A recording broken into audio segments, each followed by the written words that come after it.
Itu ya, kita terpadu mulai dari rekrutmen, seleksi sampai nanti penempatan berkaitan dengan potensi-potensi atau peluang-peluang yang ada di organisasi, sehingga kita nanti udah siap kalau ada apa-apa kita ditampung di manajemen poolnya itu loh. Jadi kalau ada yang kosong udah langsung ke sana. Mangga, Bang Faisal. Sharing manajemen talenta di PLN, Ibu cerita ya, izin cerita. Ya, mangga. Manajemen talenta di PLN kan intinya manajemen talenta adalah suksesi regenerasi, Bu ya, poin intinya ya. Ya. Poin-poinnya adalah itu. Nah, kami di PLN itu di rekrutmen seleksi dari awal, Bu. Saya dulu direkrut, saya 2 kali ngetes, baru tembus yang kedua. Dites mulai dari bahasa Inggrisnya, dites psikotesnya, kesehatannya. Paling terakhir itu wawancaranya, Bu. Kami tuh diwawancara. Tapi kami dikasih kisi-kisi sebelum wawancara. Disampaikan 3 hal. Kalau kalian pengen lulus wawancara, kalian harus kuasai 3 hal ini. Pertama itu ACO, Achievement Oriented, berorientasi pada layanan. Achievement Oriented, berorientasi pada capaian hasil.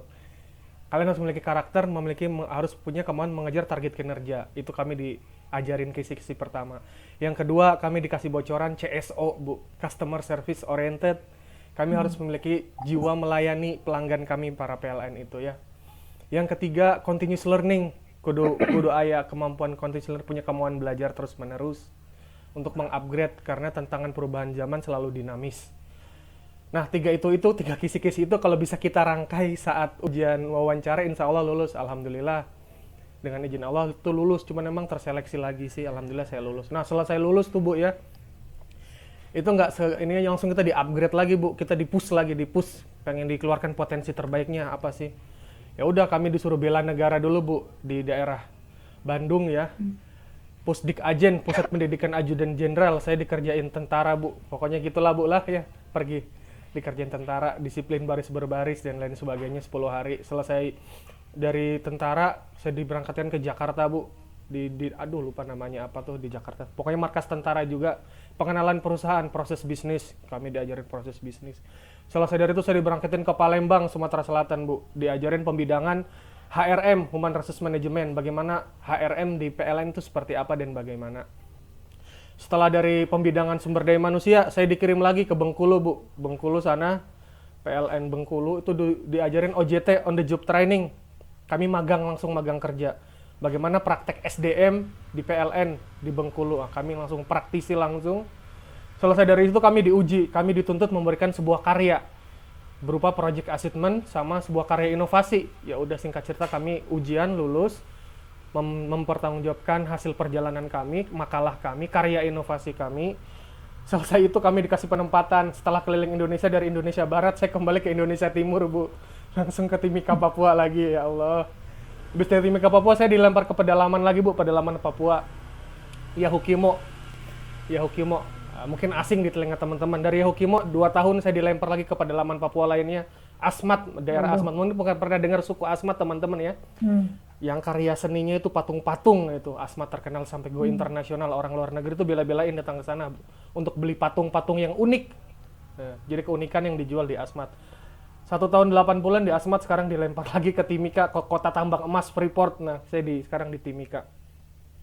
Nah, singkat cerita, kami di suksesi manajemennya, poinnya adalah untuk regenerasi tingkat bawah itu dilakukan kayak tadi, regenerasi tingkat level bawah. Kalau tingkatan level atas berikutnya, saya dipromosikan supervisor, Bu, tadinya kan staff. Itu suksesi supervisor, itu ada namanya job posting, Bu, dibikin job posting. Jadi buat lelang terbuka. Silakan kalau Anda merasa mampu dan pantas, kami akan uji kalian. Silakan kalian buat makalah apa program kerja Anda selama menjabat di jabatan itu. Ya udah, kami diuji fit and proper test, Zoom meeting. Diuji kepatutan dan kelayakan kami, layak nggak Anda menempati jabatan tersebut. Nah, jadi di lelang terbuka. Kalau tadi Kang Hendy punten katanya relasi lebih bagus daripada kompetensi ya. Kalau pintar, maaf kasarnya menjilat ya, kayak gitu ya kalau nggak salah ya. Yang pintar membangun relasi, promosinya lebih cepat gitu tadi ya, yang tadi kalau Kang Hendy kalau nggak salah ya. Kalau di kami diuji beneran, kalau Anda memang berkompeten, Anda bisa promosi. Tapi kalau Anda belum kompeten, ya sabar dulu, tahan kelas di situ. Sederhananya kayak gitu, Bu.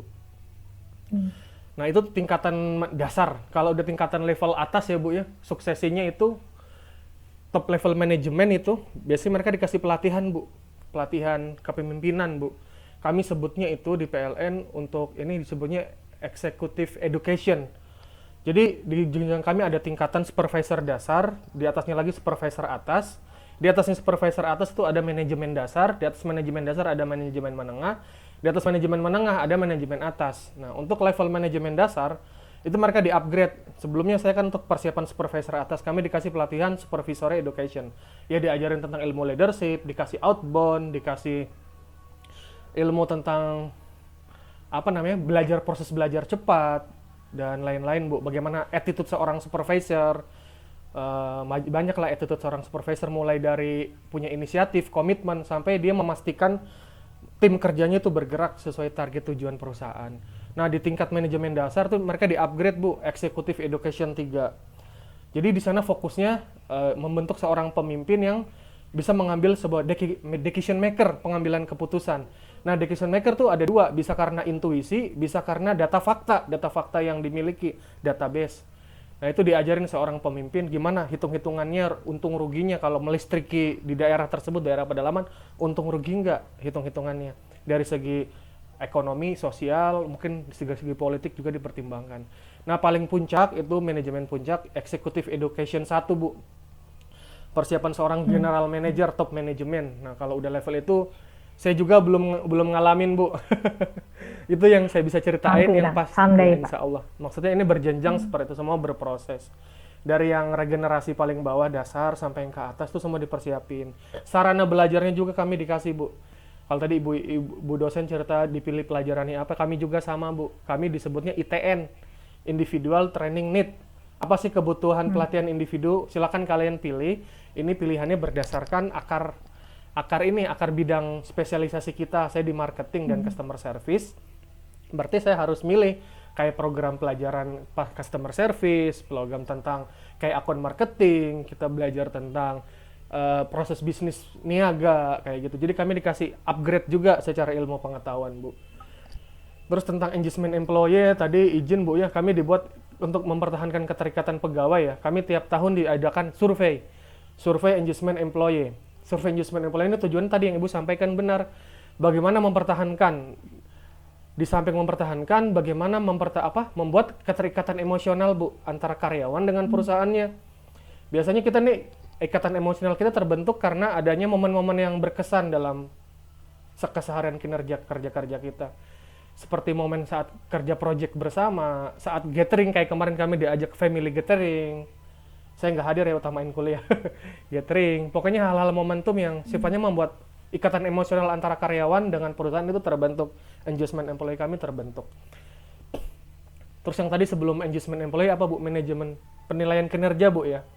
Penilaian kinerja kami mungkin bisa dikatakan 360 derajat. Artinya ada penilaian dari bawahan ke atasan, atasan ke bawahan, saling membeli feedback. Semuanya diukur sama kayak tadi Kang Dian Ahmad Rusdianto cerita tentang di Bank Jabar ya. Ada KPI di Bank Jabar mungkin 3 bulan sekali ya, Kang Dian Ahmad Rusdianto ya. Kalau di kami 6 bulan sekali hitungannya. Semua dari PLN pusat di breakdown ke PLN yang di provinsi, PLN yang di provinsi nge-breakdown yang ada di kabupaten kota. Nah, saya di kabupaten kotanya, ya udah kami di breakdown target individu ya. Kalau PLN di bidang saya jualan, seberapa banyak tenaga listrik yang bisa kamu jual, Faisal? Berapa token pulsa yang bisa orang pakai? Seberapa banyak pengguna aplikasi PLN Mobile dalam setahun? Kayak gitu sih, Bu. Seberapa mampu kalian di bidang pemasaran dan pelayanan pelanggan itu membuat tunggakan listrik yang macet itu bisa lunas kayak gitu, Bu. Tunggakan tuh macet biasanya. Jadi kita diajar jadi kemampuan debit kolektor juga, Bu. Debit kolektor kami diajar probing pelanggan, door to door, kunjungi pelanggan besar. Ya kami tawarin listrik gitu kayak, Bu. Terus kami nawarin program premium, layanan khusus gitu, Bu. Ya harganya juga beda gitu, perlakuan servis kami juga beda dengan pelanggan premium. Nah, kayak gitu sih, Bu, penilaian kinerjanya kayak itu gambaran ringkasnya. Nanti insya Allah saya sharing lagi di bab berikutnya setelah manajemen talenta. Hatur nuhun, Ibu, sudah diizinkan sharing. Terima kasih banyak. Terima kasih Kang Faisal untuk sharingnya, terutama berkaitan dari tadi dimulai dari yang manajemen talent ya, dari setiap level yang ada juga jadi dikaitan juga manajemen talentnya mencari dari tengah-tengah antara knowledge, skill-nya, dan karakter atau attitude-nya ya. Betul, Ibu. Dari kita mau mengembangkan, memperkuat dari mulai